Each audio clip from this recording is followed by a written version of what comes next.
Here's a demo of my AWS CDK translation API. I will show you how to deploy a serverless REST API with CDK to implement the CRUD operations on DynamoDB tables and call AWS Translate to translate and catch the results. In addition, the post and put interfaces also use API key authorization. I will walk you through deployment and testing step by step. First, I use the multi-stack architecture in VS Code, creating Dynamo stack, Lambda stack, and API stack files. Each file is responsible for different resource. My Lambda code is all in the Lambdas folder, like create item.ts, point.ts, update item.ts, translate item.ts. First, we run cdk snails.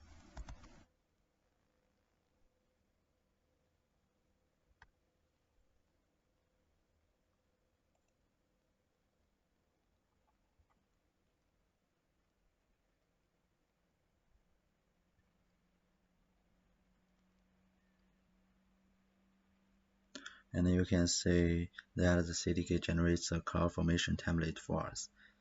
Then run CDK deploy.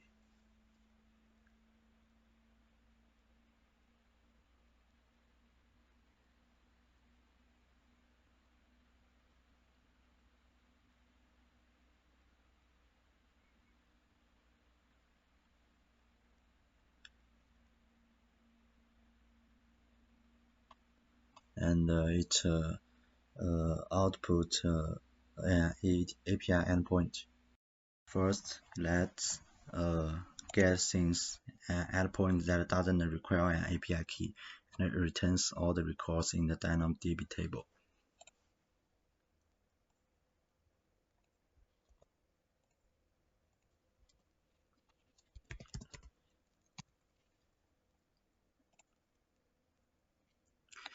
And the table is empty at the moment, so an empty array is returned. Next up is post things. This endpoint is protected by API key. I tried the request without the X API key first.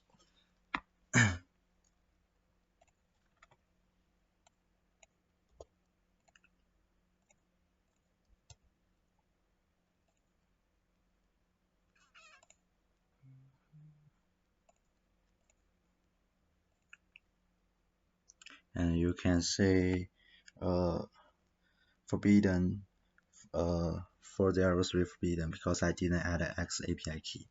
Now I will add an X API key to the headers.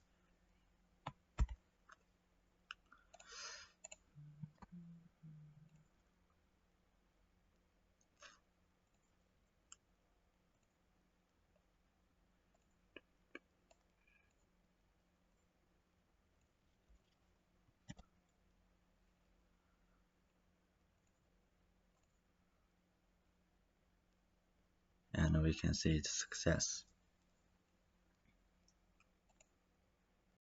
Test get things partition key. I change the URL to user 123 and get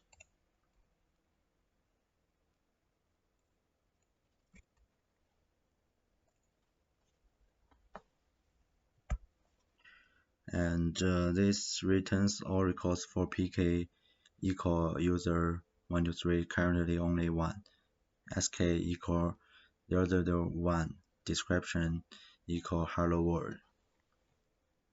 For demo put, the API key is also required, otherwise it will be 403. And we first put and the other one, and we console the X API key, and we added the body.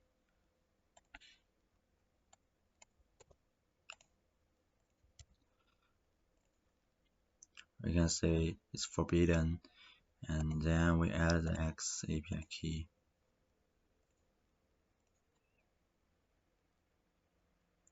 Then it's success. We demonstrate the ability to filter using query strings. such as getting records that contain hello in their descriptions after then we do it like this. We use get, delete the row, JSON, send.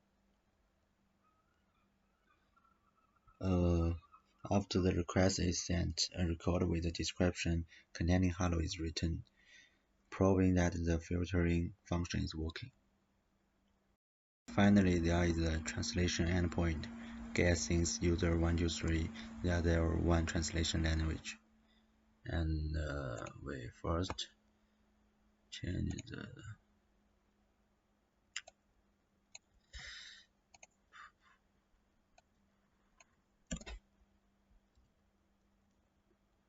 and then first send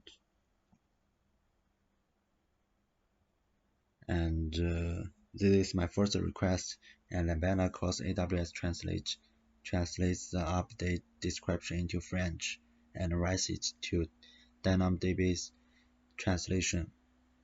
This means that it actually calls translate, and I click send it again, and you can see that the source language in the return may be cached, and